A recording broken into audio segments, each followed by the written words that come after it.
Hello and welcome to this episode of Coach Me to Lead. Today I'm talking to Valentina Thörner. As she was saying herself in his speech, it's the same as Tina Turner, but just then written differently because she's German. Hi, Valentina. Welcome. Hello, thank you for having me. And I was just watching a talk of you, and I will make sure that I put the talk in the show notes because it was really funny, but also very interesting. And I think it's a good way to get to know you next to this conversation, obviously. Um, uh, why I invited you, because you stood out to me. We are building a community around leadership. And leadership specifically in a time where a lot of things are changing.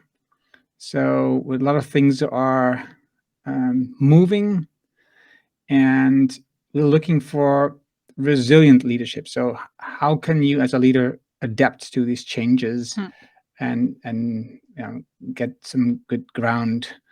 And the idea of the things that are changing, the things that make things difficulty, obviously, for example, is like burnout, right? So people are under pressure, stress. But the other thing is, your topic is this hybrid way of working, right? So the Hmm. way that we work today, specifically since COVID, but before that it already started, but COVID just made it Mm-hmm. extreme. And you are wearing your tiara, um, Wearing. wearing your tiara, and you say you are the empress of remote work.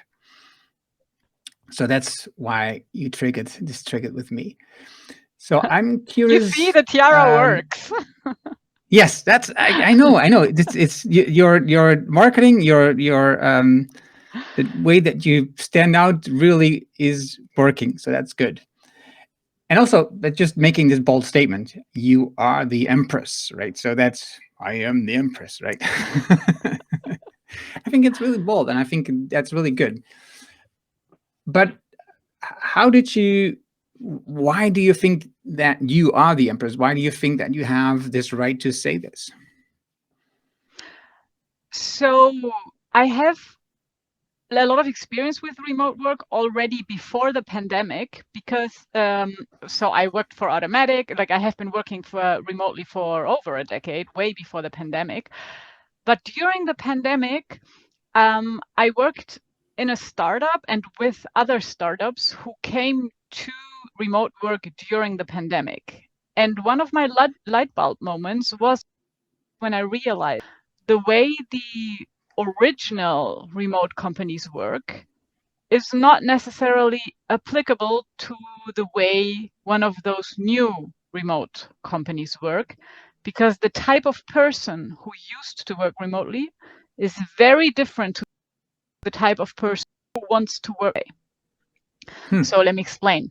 Before the pandemic, if you wanted to work remotely, you were very likely an introvert. You probably liked talking to people. You were really organizing yourself. So you would thrive in an asynchronous, let's say, developer heavy environment.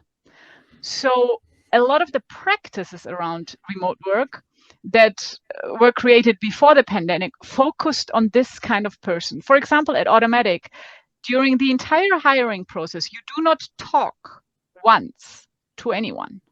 It's an entirely chat-based and email-based hiring process. If you are a startup in 2023, that would never cross your mind.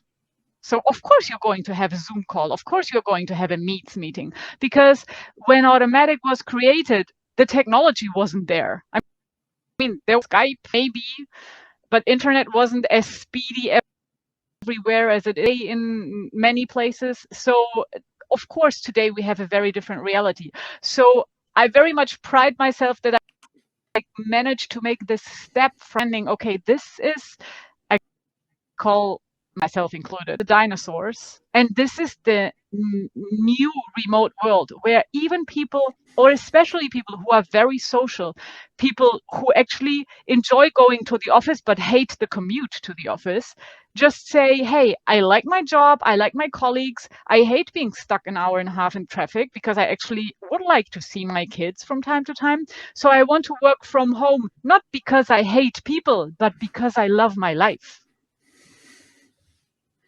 Wow, that's beautiful. Just to be clear for people who don't know Automattic is the company behind WordPress, WordPress.com specifically, because WordPress.org is the open source package that's been supported by all these developers in the world. But also behind other apps and stuff. It's a really great company. And in this talk that you give, you talk about that you were also because Coach.me is, it's a lot about habits, right? It's a lot about creating habits and, to find a way to work, but also develop yourself using habits and also using asynchronous way of communicating. So when you started working in your own business a couple of years ago, you were also working on how do you call this? The words are losing me today.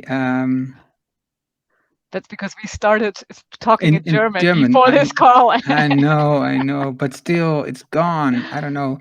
You were a minimalist and happiness mentor. And I worked a lot with productivity. Exactly. I was looking for that word, productivity. And then you talk about the changes in your life, why it suddenly didn't work anymore. So I'm curious, can you tell a bit about that part? So until 2016, I did a lot of habit coaching and a lot of productivity coaching because, like, I had been doing that for a long time. I knew exactly how to be the most productive person in the room. Box 0 to-do list, I would do the entire to-do list. And then in 2016, I had twins. And nobody really warns, well, they do warn you, but it's very difficult to understand the level of disruption children bring into your life if you haven't lived with small children in the same space.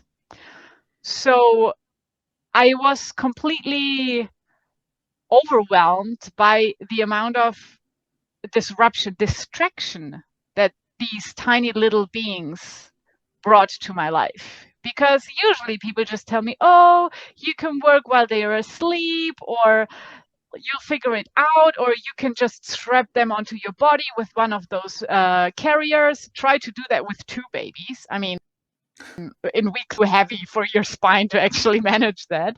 So suddenly there was this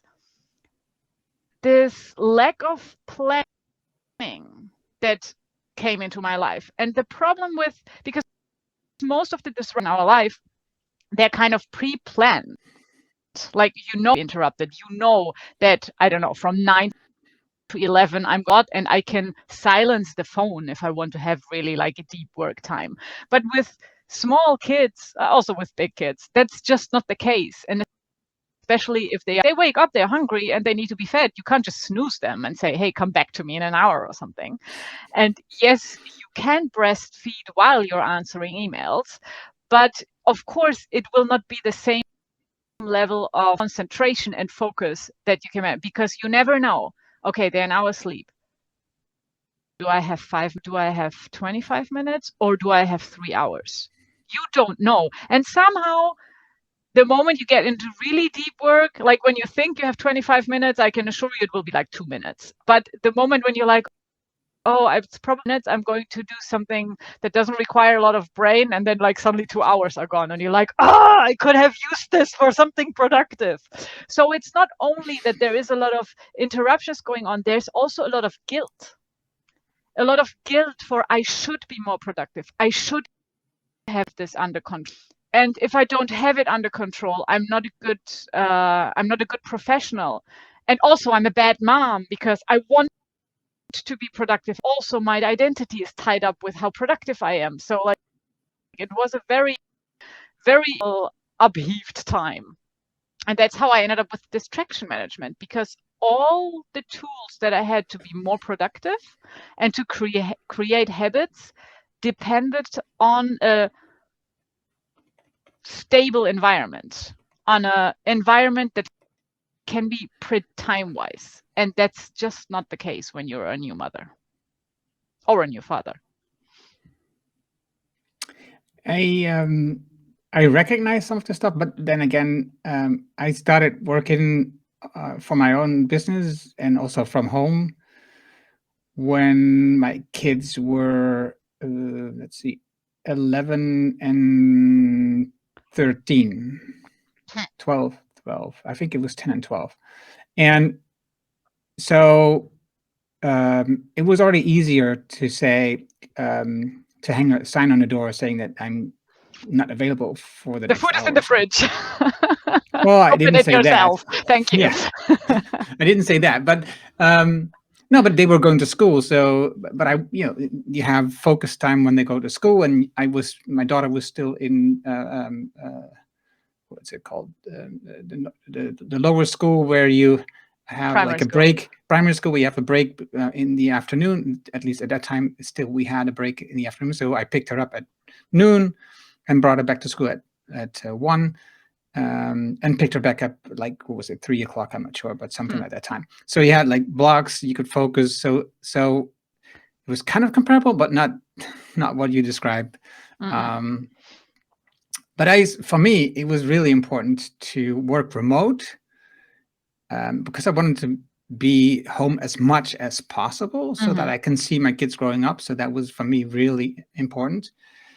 But what if you look at leadership, right? So if you have like a leader at a company today, and leader doesn't necessarily have to be a manager in my view, but and you work remote, how do you see that with your experience and all the people that you've, the new kind of companies that you're coaching today, consulting, how do you see that leadership works with this remote kind of work and also with the combination of a balanced life, a complete life? So I don't think that remote necessarily is too much different than if you are like, if I'm in headquarters and you are in one of the satellite offices. The relationship that we are going to have will be very, very similar than if I'm in my home and you're in a co-working space. Because just the fact that we are not physically in the same room changes already the dynamics. So what I and what I help the leaders I work with to understand is that they treat home like it was a co-working space, so that they don't necessarily expect somebody who has kids to work from home because then they can take care of the kids. And that means we don't have to give any childcare. Because that is not the case. There's a reason we can take our dogs to the office, but not our kids. And it's not because kids are like, well, it is because kids require a lot more, and kids will probably, like in my case, for example, my kids go to school. We don't homeschool because I know that the kids are going to get a lot more interaction, a lot more input than I could offer them at home. I mean, we tried it during the pandemic, not because we wanted to, but because there was, and this whole idea of, oh, because you're at home, you can take care of all these things. That's not the case. Like if you're working from home, you're still working. You may be at home, but you're still working. And for a lot of leaders, like helping for themselves, but also helping the people that report to them to really get this shift from now I'm at home and now I'm working, even though I'm at home, that has a lot of to do with habit creation. And these habits, they need to be personal, because some people say, oh, you should never work in your pajamas, which I think is shit. You can perfectly well, like I can work in my pajamas, but I also know people who need to have morning before they sit down at their computer, because otherwise they can't get into work mode. And that's the thing. What is it that works for you? For some people, working on the sofa is absolutely fine. For other people, usually after a certain age, you your body just doesn't want to work from a sofa, but wants to have a proper workspace where you have the ergonomic chair and the computer monitor at your eye level, so that you don't get completely with your spine. So like, it's like, what works for you? And the idea that there is one solution for everyone, which in the office kind of had to work, because you cannot optimize an office for 50 people for 50 individual needs. But if you're working from home, or if you're giving your people a co-working space allowance, then they can optimize their work. And I think there's a huge opportunity in there that a lot of people are not taking it because they don't want to, but because they don't know what the options are. For example, one of my clients has figured out that if she puts citrus like fragrance, her brain goes into vacation mode, because somehow it reminds her of like summer nights where you have those citrus candles against the mosquitoes. So now she puts on like one of those essential oil fragrance things with citrus oil in the afternoon when she wants to get her brain out of work. So she actually uses a fragrance to put her into work. Like in the morning she has a different scent, and then in the afternoon she puts on the citrus diffuser of work. And this is something like most people don't know that they can use it. Or there are different playlists, because music is well known to influence our mood. You can train your brain to go into report writing mode with a specific playlist. And then you hopefully never go to a club where they play this playlist, because that's not a good combination. You go like, oh, I'm in work mode now. No, but you need to kind of figure out what works for you. And that also means you need to be open for experiments.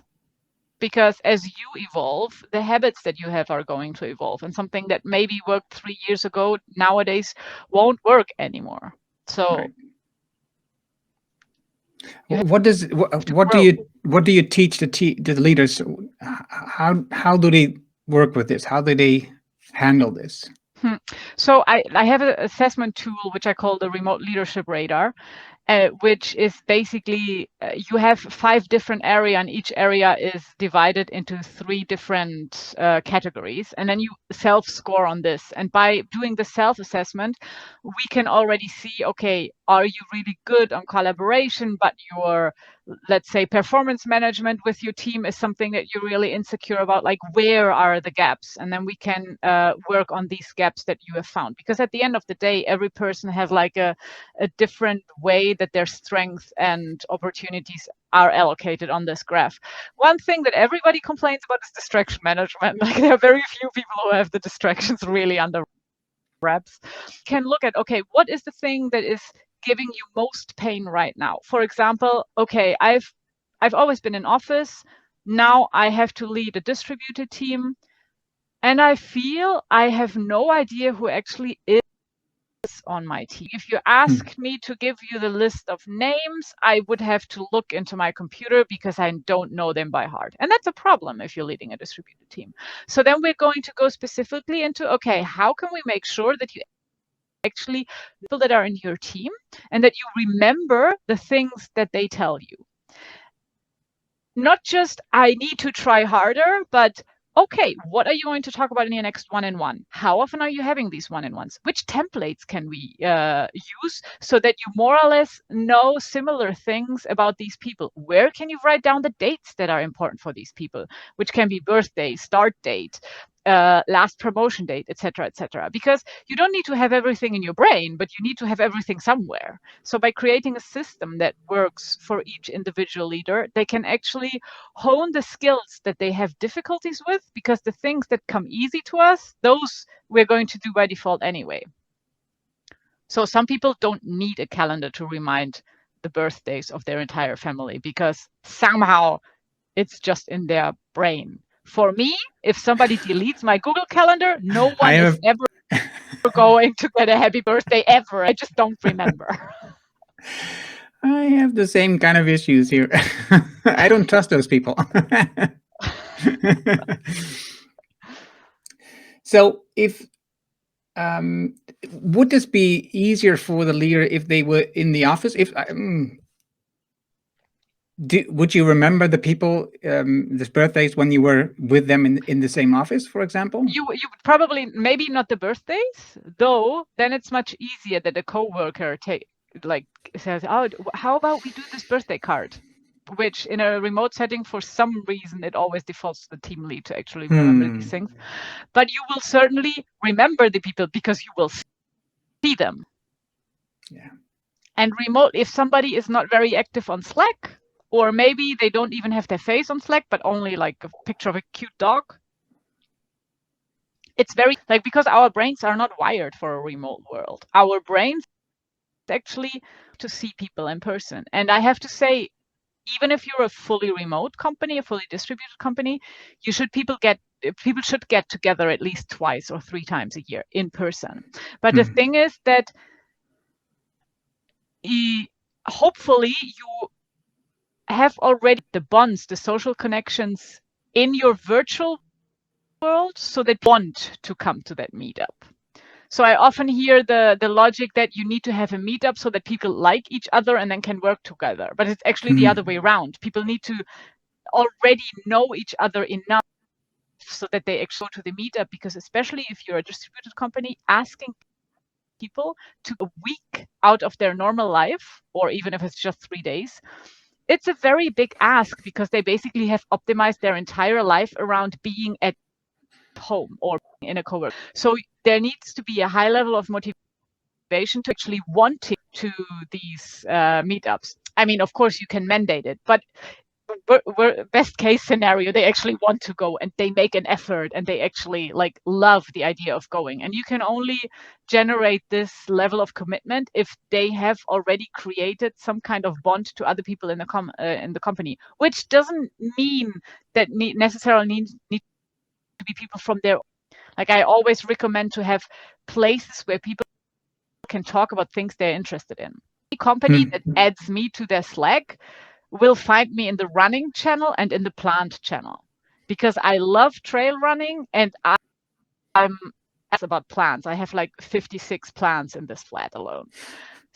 So, and I love to kind of share photos and share accomplishments, etc. And that means that I will end up meeting people who have the same interest, may not be in the same like functional with me within this company.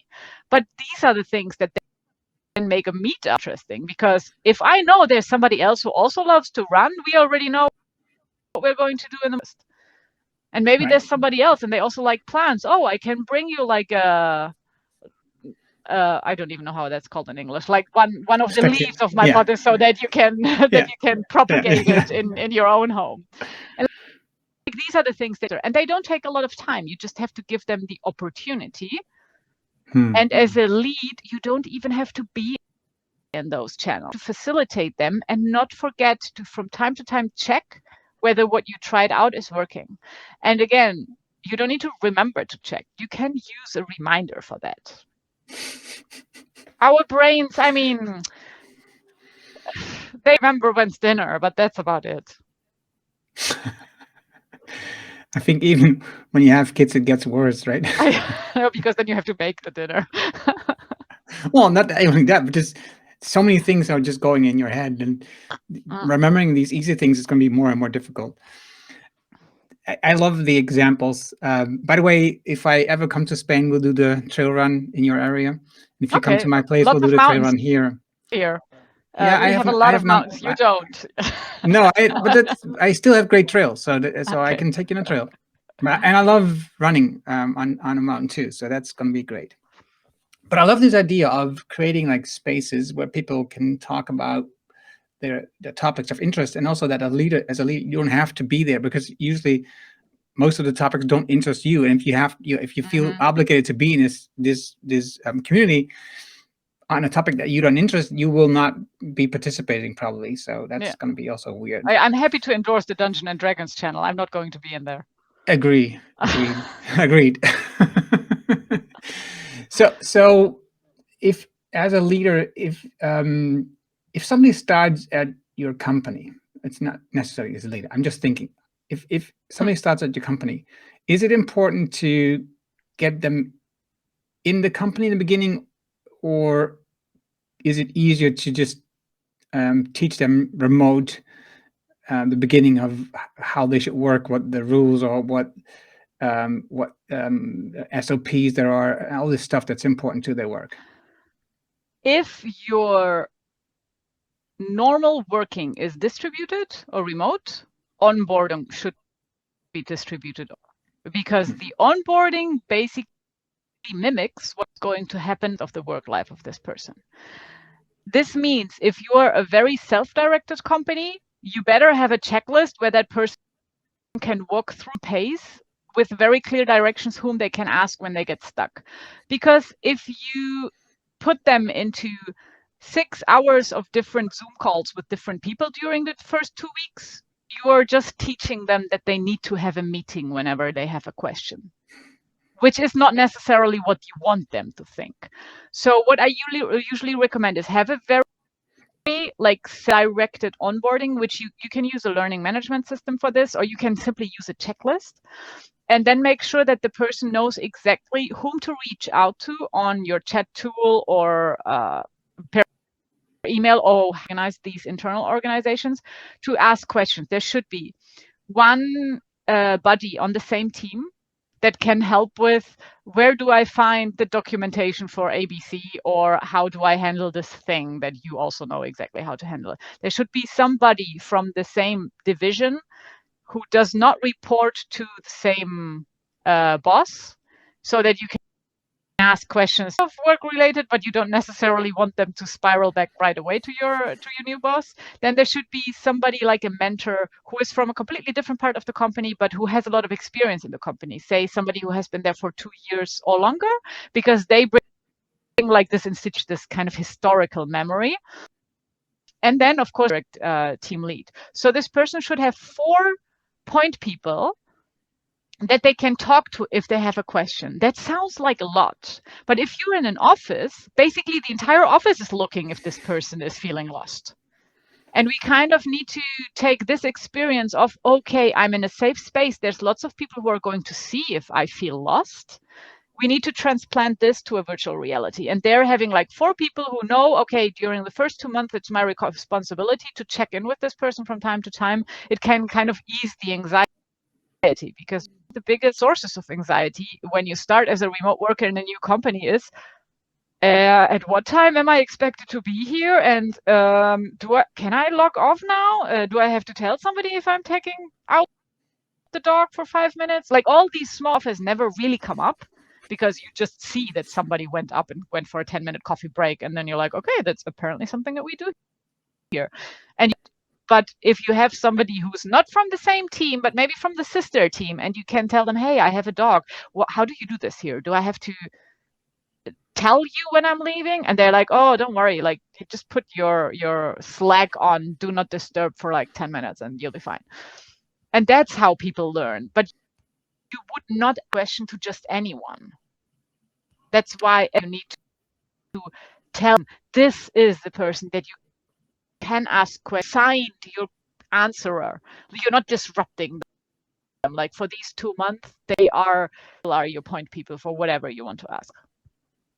Right. How do you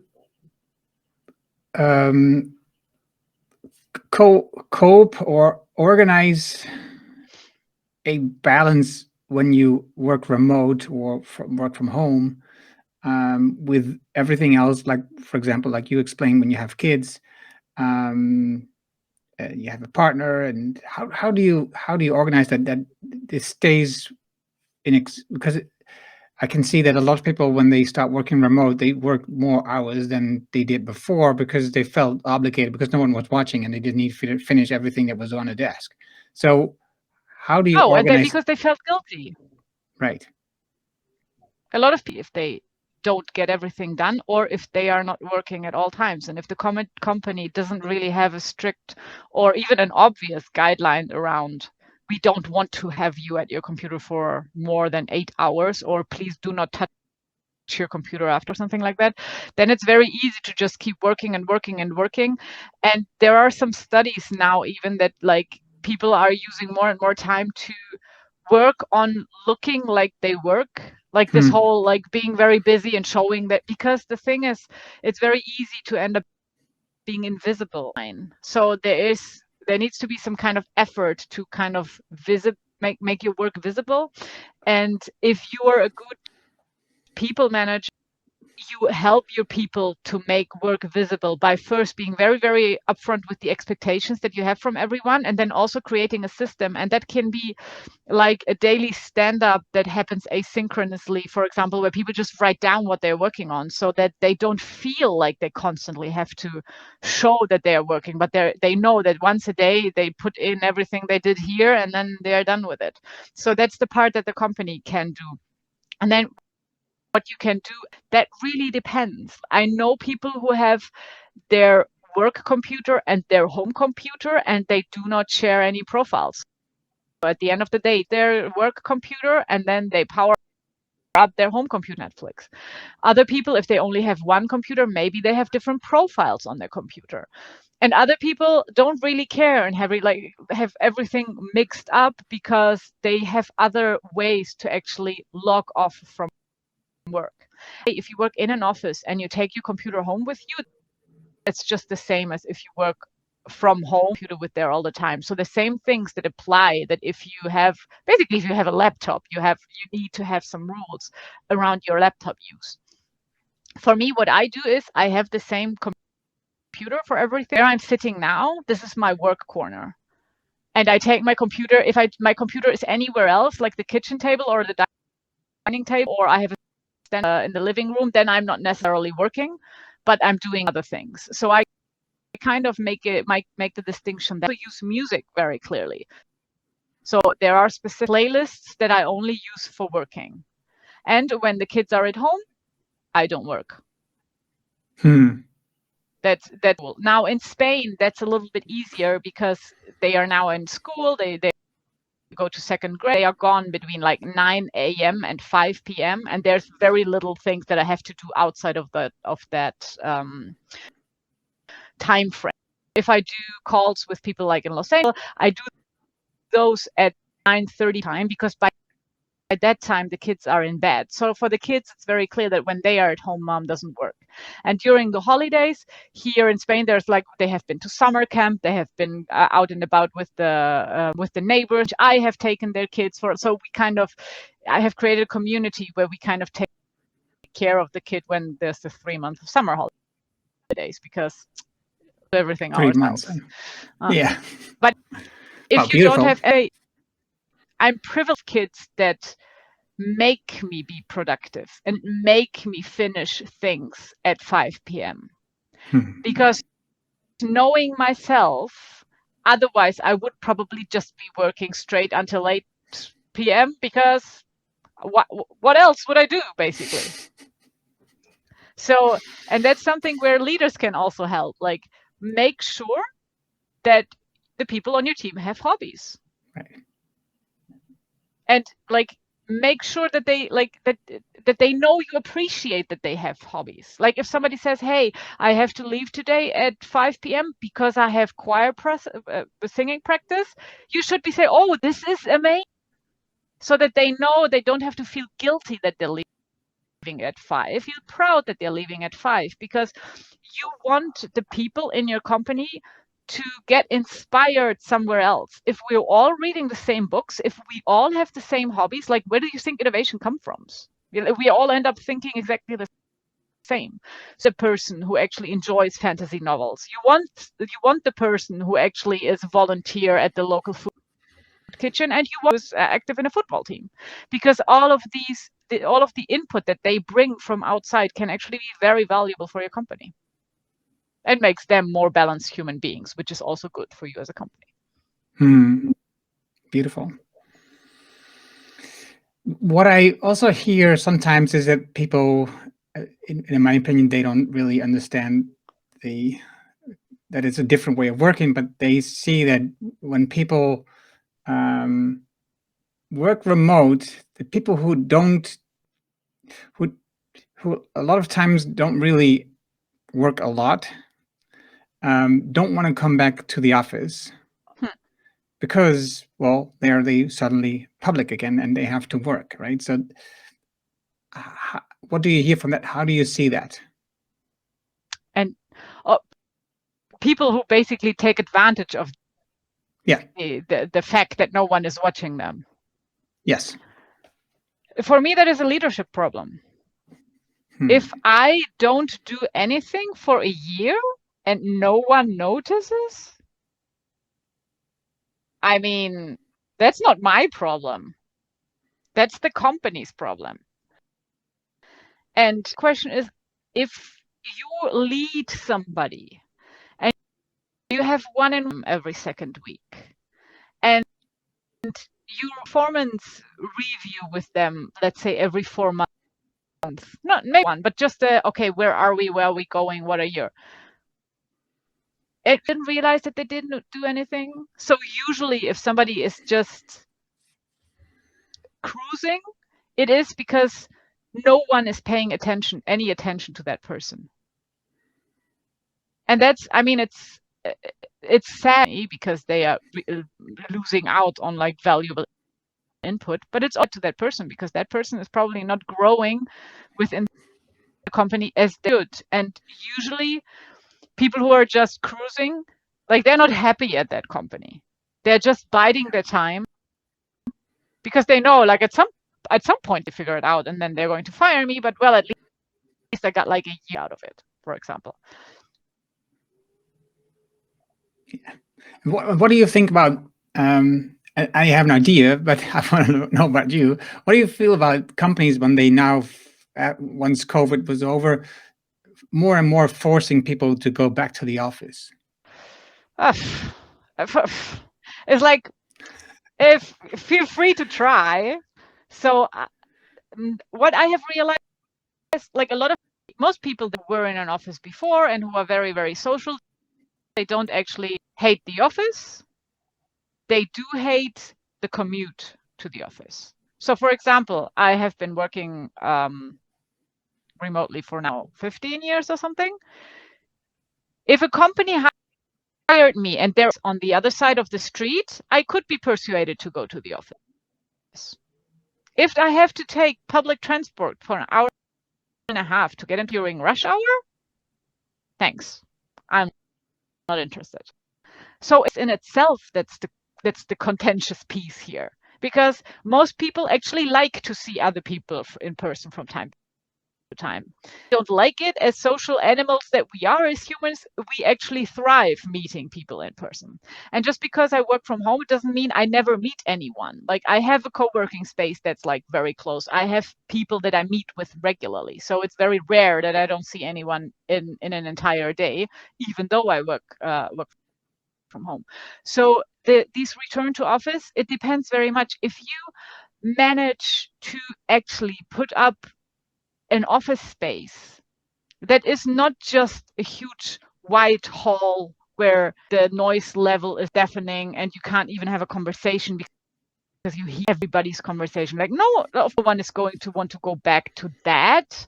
But if you have like a really nice office space and it's easy to get there, etc., then a lot of people can be like convinced that this might be a good idea. But just because you say so, that's not enough of a reason to actually make people to come back. And actually, if you look at office occupancy data, even though a lot of companies have to come to the office 3 days a week or every day, people are just not going. And if you talk to the managers and you're like, why is this so? This is Wednesday, isn't Wednesday your office day? Why? They will tell you, well, if I enforce the mandate, everybody's going to quit and we can't.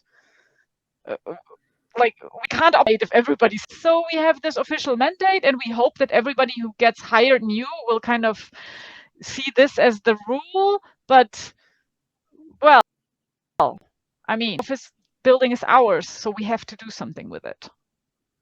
Yeah. So there is a lot of rhetoric around everybody should come back to the office, but then a lot of people just don't go. And I mean, they can't fire everyone. So if you know that your entire team is not going, why should you go? They're not going to fire the entire team because then they would have to shut down operations.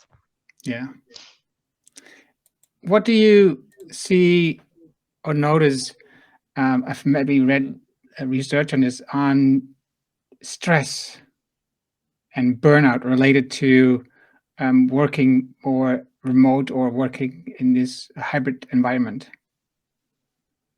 Stress levels and burnout have definitely increased, but not necessarily because of remote work. It's kind of like causation and correlation are not the same. So they correlate because, I mean, my stress level during the pandemic, having 2 toddlers because the kids were 4 years at the time, my stress level was through the roof. But not because I worked remote, because I had been working remote for the previous 10 years as well, but because the pandemic, because of the fear, because of the not knowing, because of the unpredictability of how long is this going to die. And then like once this is over, like then there's lots of catastrophes, like the hottest summer in the year, then there's a war in Ukraine, and suddenly gas prices, so the interest rates are through the roof, so everybody who has a variable mortgage suddenly has to pay like 300 euros more. Everything's getting more expensive. Salaries are stagnant. So it's to say that everybody's more stressed because they work for like a very tiny part of it may kind of contribute to it if you do not have a supportive company, if you are very insecure because you don't know what you should be doing, so you end up working 13 hours a day just in case. Like, of course, that adds to the burnout. And the other thing is, pandemic, a lot of people have lost social network that they were relying for either because simply died, or because people do not travel as much anymore, just because they don't want to get on planes, or they don't want to get on public transport, or because you did some people for a year or longer because you had other things on your brain, and now it's very difficult to like get back into contact. So because this entire social support network has become more brittle, means a lot of people now are at home and they start feeling lonely, not because from home, but it's like an added stress factor because a lot of people had all of their friends in the office, which is kind of sad because it also means you lose your entire friendship circle if you change jobs. But then usually the new job came with a new set of friends. And now people have to actually go out there and make new friends. They have to look into what are the things that I'm interested in. Where can I who have the same interests that I have? And it's very interesting because usually when we go, it's because we were on Tinder. So we are very used to go out there and meet people to date, but we don't really have a practice to go out people because we just want to be friends. And I think that's something that as a society we get to rediscover, and like to hone a little bit this skill of how can I create a community for myself where I have somebody that I just can have a coffee with and hang out with and talk about without it being kind of a dating environment. Because we need more than one partner in our life. Like we need more people that we can call, that we can talk to, that we can vent to, that we can like enjoy life with. And maybe it means you sign up for a pottery class, or maybe it means you learn how to paint, but like not at your computer at your home, but actually like get out of the house, like leave your house behind and find people that you can have fun with. Innocent, happy, fun. Like just hanging out and feeling good. Valentina, you are a bundle of energy. You have a lot of experience and knowledge about remote work and hybrid work, not just remote. And I think I learned a lot today about how to use tools, things as a leader to make your team more comfortable, to get more out of your team, to make better humans in your team. I learned about the things you just talked about, the social context, not the social contact. So the meeting with people, and also how to improve your team when they work remote with setting up processes and procedures that work in this hybrid environment, and not just because people are like inward, but also everybody is, you have like created a environment in your company that works partly remote and partly not, because it's bad enough if you have like 2 days that you need to travel like 3 hours of a day to the office, right? So if you could just lose 3 days and just work somewhere remote, which is closer to your home, that's just a blessing, because it gives you more life back, right? It gives you more space to uh, become a human, a total human, right? So I love what you showed with us. I've put the QR code on there, which directs to your company website, remote.works.com, so that people, when they click on their phone and scan the link, they go directly to your website. And I thank you for that. For the people who just watching, joined us, this episode will be live on the blog, on blog.coachdotme by Monday, also on the podcast and also on YouTube. And we will be back next Friday, same time, same place, 9 o'clock Central Time, and or it's better, 4 p.m. Central European Time. Valentina, I have a chat something here. Really appreciate the specific examples of how to change in a remote, how to manage in a remote environment, and having been a remote employee. I would have appreciated all of this from my company, says Gwen. That's why remote leadership is harder than in office leadership. You actually have to make deliberate decisions on how to incorporate your remote employees. Yeah, and Gwen, this is good information that we can use in our community and also in our program. So that's going to be great. Thank you, Valentina. And thank you for having me. This was fun. Yes, I agree. Thank you. And